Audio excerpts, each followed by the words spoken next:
Welcome students. आज हम समझेंगे कि arithmetic mean for group data by direct method क्या कंसेप्ट है और किस तरह से हम इसको फाइंड आउट कर सकते हैं। बेसिकली अगर हम अनग्रुप डाटा में देखें तो डायरेक्ट मेथड मैंने आपको बताया था कि अगर आपने एवरेज या मीन फाइंड करना हो तो आप टोटल ऑब्जर्वेशंस का सम करते हैं, ठीक है। जितनी भी ऑब्जर्वेशंस है उनको उनकी कुल तादाद से तकसीम कर देते तो आपको एवरेज वैल्यू या अरिथमेटिक मीन मालूम हो जाता है। अब बेसिकली इसी आइडिया को जो है ग्रुप डाटा पे अप्लाई किया गया इस तरह से कि आप जब एक ग्रुप डाटा में क्लासेस बना देते हैं, ग्रुप्स बना देते हैं, तो हर ग्रुप की अगर एवरेज वैल्यू ले लीजिए जिसको हम मिड पॉइंट कहते हैं। किस तरह से फाइंड आउट होता है कि आप देख रहे हैं जैसे 30 और 35, अगर इसका सम किया जाए तो ये हमारे पास 65 बन जाता है।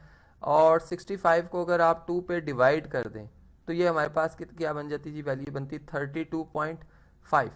ये कंसेप्ट इस तरह से आया कि यहाँ पर हम ये बात कर रहे हैं कि इस ग्रुप में जो हर बच्चे के नंबर हैं वो 32.5 है, ठीक है।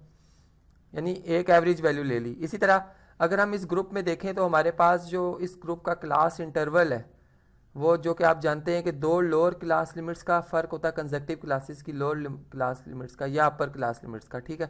तो दोनों केसेस में 5 ही आता है। अब आप एक शॉर्ट इसका तरीका है कि आपको अगर फर्स्ट क्लास की मिड पॉइंट या क्लास मार्क पता चल जाता है तो आप इसमें क्लास इंटरवल ऐड करके नेक्स्ट क्लासेस की जो मिड वैल्यू वो फाइंड आउट आसानी के साथ कर सकते हैं। अब ये 37.5 आ जाएगा, यानी 5 ऐड कर दिया इसमें, इसमें 5 ऐड कर देंगे यानी 37.5 में, तो अगली क्लास का मिड वैल्यू आ जाएगी वो 42.5। इस तरह इस क्लास की क्या बन जाएगी जी 47.5। इसको ज़रा प्रॉपर लिखते हैं यहाँ पर पढ़ा जाए ये, ठीक है। इसी तरह से इस क्लास की जी 52.5 बन जाएगी मिड वैल्यू और इसकी 57.5 आ जाती है, ठीक है।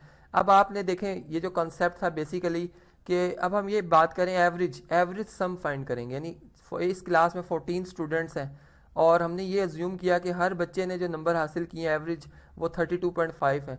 तो अब ये कंसेप्ट बिल्कुल इस तरह है जैसे मैं कहूँ कि एक नंबर जैसा 2 है और 2 3 दफ़ा ऐड हो रहा है, तो मैं बजाय कि 2 को 3 दफ़ा ऐड करूँ इसका जवाब भी 6 आएगा। इसका सिंपल तरीका है कि मैं 3 टाइम्स, चूँकि 2 रिपीट हो रहा है, 2 से 3 को मल्टीप्लाई कर दूँ तो मेरा जवाब 6 ही आ जाएगा।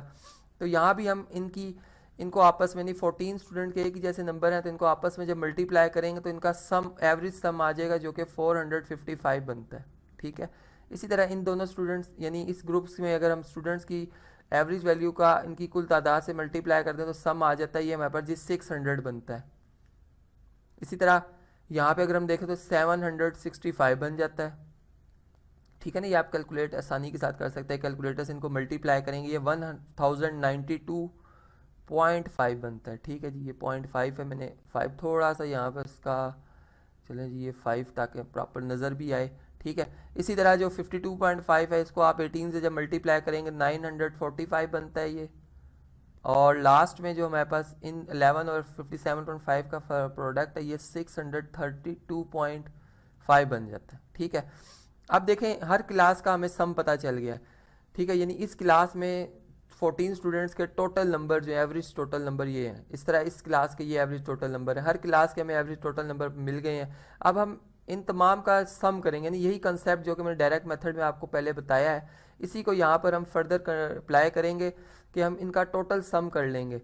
इन तमाम वैल्यूज़ का अगर सम किया जाए तो सिग्मा एफ एक्स का टोटल सम हमारे पास आ जाएगा जो कि 4490 बनता है, ठीक है। आप इसको सम कर सकते हैं कैलकुलेटर से, ठीक है। अब हमने देखें हम यहाँ पर हम एन जो है वो कुल तादाद होती है, यानी अब हम देखेंगे कि हर क्लास की क्योंकि फ्रीक्वेंसी उसके सामने मेंशन है, तो जिस तरह से अगर इस क्लास की फ्रीक्वेंसी इसको अगर मैं F1 कह रहा हूँ, ठीक है, इस क्लास की फ्रीक्वेंसी F2 है, तो अब इनका इन तमाम का जो टोटल किया जाए तो ये 100 बनता है। यानी ये हमारे पास जो वैल्यू आ रही है ये बेसिकली सिग्मा F आ गई है, ठीक है, जिसको हम N भी कह सकते हैं। यानी N या सिग्मा F लिखना एक ही बात है और इसकी वैल्यू जो है हमारे पास 100 है, ठीक है।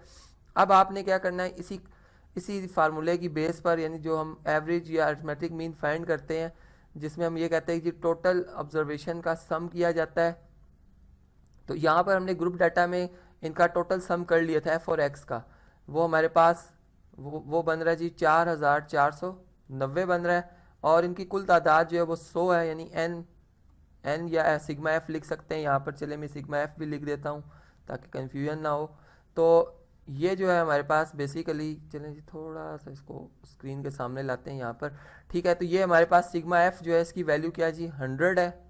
ये यहाँ पर जब हम इसको डिवाइड करते हैं तो हमारे पास जो जवाब आएगा वो 44.9 आ जाता है। ठीक है, तो ये हमारे पास इस ग्रुप डाटा की एवरेज वैल्यू आ गई है। अब इसमें हम क्या बात कह रहे हैं, हम इस तरह से कह रहे हैं कि हमारे पास जो स्टूडेंट्स हैं, यानी 100 स्टूडेंट्स हैं और हर स्टूडेंट के जो नंबर है एवरेज वो 44.9 है। अब आप देख सकते हैं कि ग्रुप डाटा में हम जिस तरह से इस क्लास में अगर देखें तो कुछ ऐसे भी स्टूडेंट होंगे जिनके 31 नंबर होंगे, 32 होंगे, इसी तरह इसमें कुछ 58 भी हो सकते हैं, 59 भी हो सकते हैं, लेकिन हमने एक एवरेज बात कर ली है। तो ये था आज का हमारा टॉपिक, जिसमें हमने समझा कि अगर एक ग्रुप डाटा आ जाए तो उसका अरिथमेटिक मीन और बाय डायरेक्ट मेथड किस तरह से फाइंड आउट किया जाता है और क्या इसका कंसेप्ट है।